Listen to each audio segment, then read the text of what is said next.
Muy buenas tardes a todos los presentes. Quien les habla y les saluda en estos momentos es el profesor Carlos Cernaque, profesor de Ciencias Sociales, en el cual va a estar, soy el encargado en realidad del curso de Historia Universal. En estos momentos vamos a hablar acerca de la cultura de Mesopotamia, ¿no? Anteriormente ya hemos hablado acerca del proceso de hominización y cómo llega hasta donde llegaron a realizar diferentes actividades, ¿no? Esas actividades se pasaron, bueno, unas actividades sedentarias pasaron a tener se desarrollaron como una cultura, ¿no?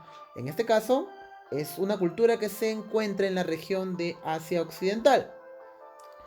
Hablemos exactamente de lo que es la cultura mesopotamia, ¿no? Entonces, tenemos que, como lo estaba mencionando, es una región de Asia Occidental ubicada entre los ríos Tigris y Éufrates, como ustedes pueden ubicar dentro de la imagen.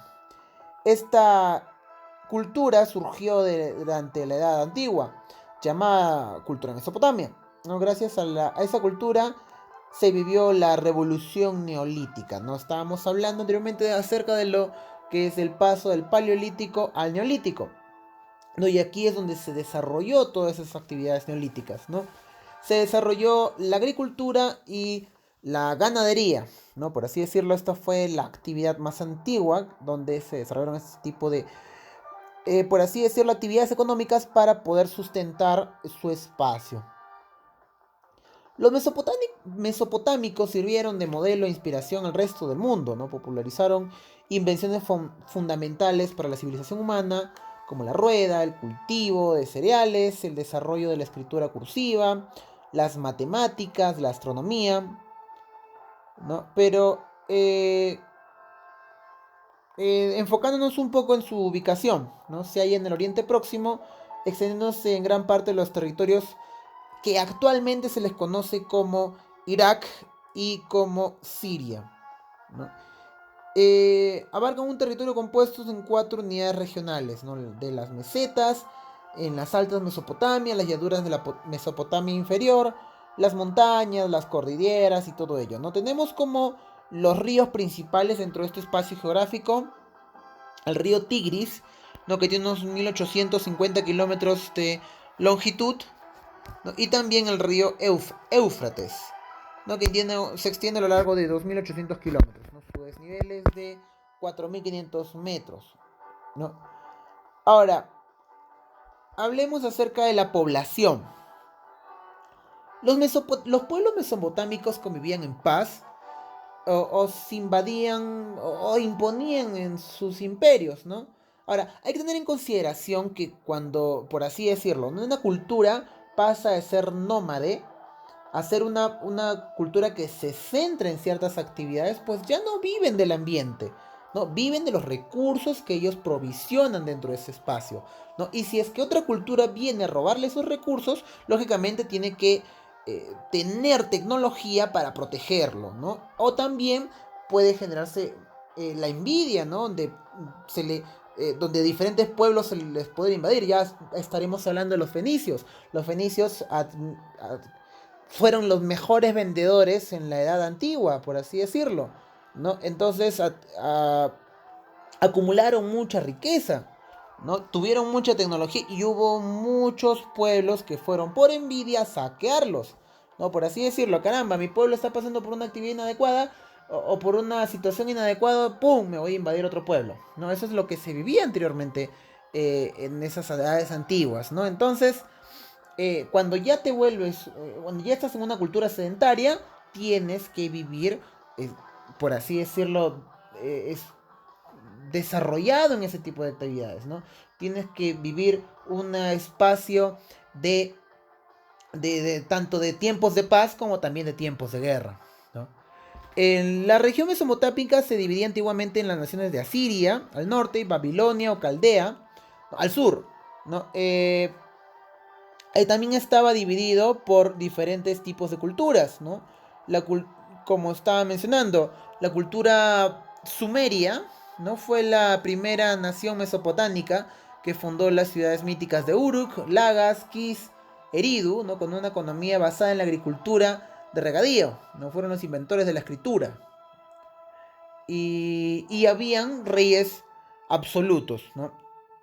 que por así decirlo eran los dioses en la tierra, ¿no? Como siempre se menciona que el inicio de una cultura, quien los reina, es alguien, por así decirlo, el hijo de un dios, o digamos, el mismo dios le dio un poder absoluto, ¿no? Lo mismo sucedió con nosotros en el Tahuantinsuyo. Nuestro primer eh, Inca, o el primer Zapa Inca, también fue un descendiente del cielo, ¿no? Y fue el hijo del dios Inti.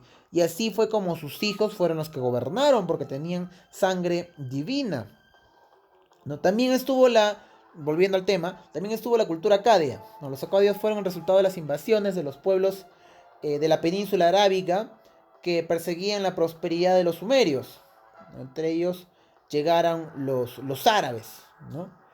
Eh, y también la cultura babilónica. La ciudad de Babilonia engendró eventualmente su propia cultura en dos grandes periodos históricos, ¿no? El primero bajo el reinado del rey Hammurabi, en lo que se conoce como el imperio paleobabilónico, y la segunda etapa se conoce como el renacimiento babilónico, y es posterior a la dominación asiria.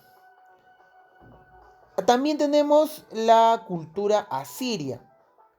Los asirios se establecieron hacia el norte de Babilonia, luego del caído imperio de Hammurabi, y pronto fueron lo suficientemente fuertes como para establecer su propia monarquía.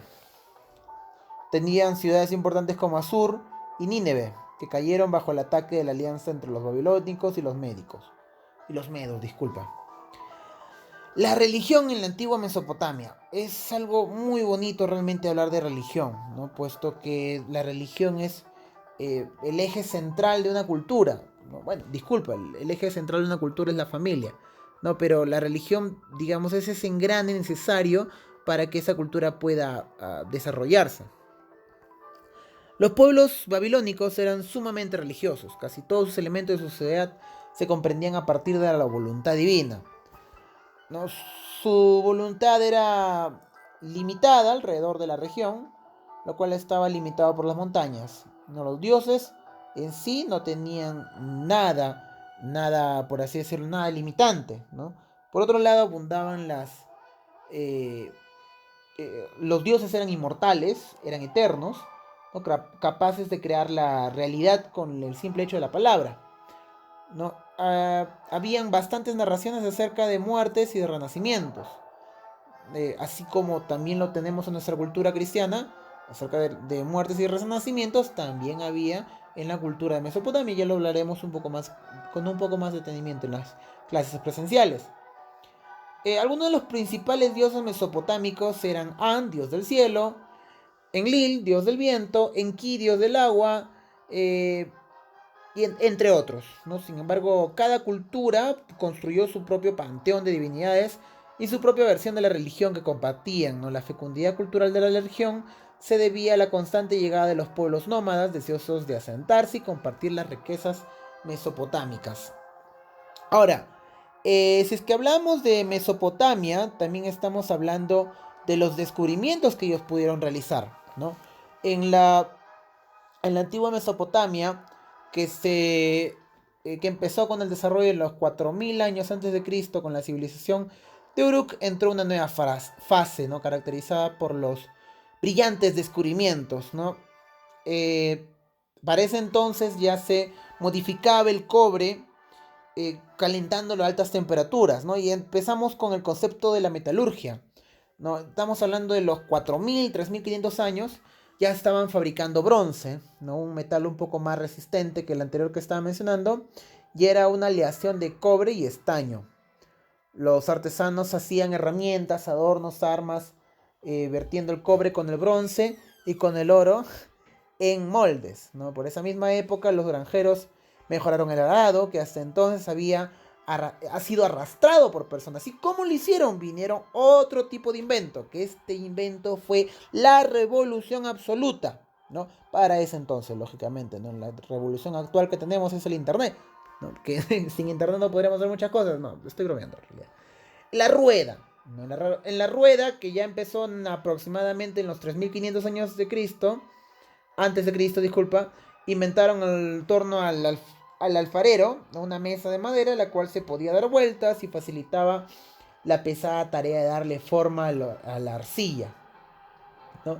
Después de 300 años, esa rueda, para darle forma a la arcilla, ya se utilizaba ya en carros de madera, tirado por diferentes animales, ¿no? Bueyes, por ejemplo, ¿no? Que el buey con un carro de madera tirado fue el primer medio de transporte rodado, por así decirlo, ¿no? Antes se arrastraban las cosas. Después de la invención de la rueda, ya se podían hacer un transporte mucho más sencillo, ¿no? Las, las ruedas empezaron a hacer secciones sólidas de madera, de modo que los primeros carros debieron ser muy pesados y muy torpes, pero aún así un carro arrastrado por una mula o un burro transportaba 3 veces más, más material de lo que un humano puede cargar, ¿no? O en todo caso, que el mismo animal podría cargar, ¿no? Haz la prueba tú, ¿no? Impulsa el carro de mercado que tiene tu mamá, que lo carga todos los días, ¿no? Y de seguro que va a ser mucho más sencillo que cargarlo a la espalda, o todo lo que trae tu mamá, ¿no? También estamos hablando de la escritura, ¿no? Estamos hablando de 3500, 3300 aproximadamente antes de Cristo, ¿no? Los mesopotámicos inventaron la escritura, ¿no? Los primeros textos escritos fueron registros comerciales y listas de productos agropecuarios entregados a los templos, ¿no? Para crear los registros, los escribas hacían marcas en tablillas de arcilla. eh, Después esas tablillas se ponían a acercar al sol, ¿no? Este sencillo sistema se registró convenciendo una forma escrita un poco más sotificada, ¿no? Como todo tipo de escritura, como todo tipo de lengua ha ido evolucionando en sus conceptos, ¿no? Ya estaremos hablando también de la cultura china, que pasaron de pictogramas a ideogramas, ¿no? Pero de todas maneras, esto es algo que podría venir un poco más adelante. Muchísimas gracias a todos los presentes por estar presente. Disculpa la redundancia. Muchísimas gracias a todos los presentes por haber llegado hasta el final. Nos encontraremos en una siguiente clase. Hasta pronto.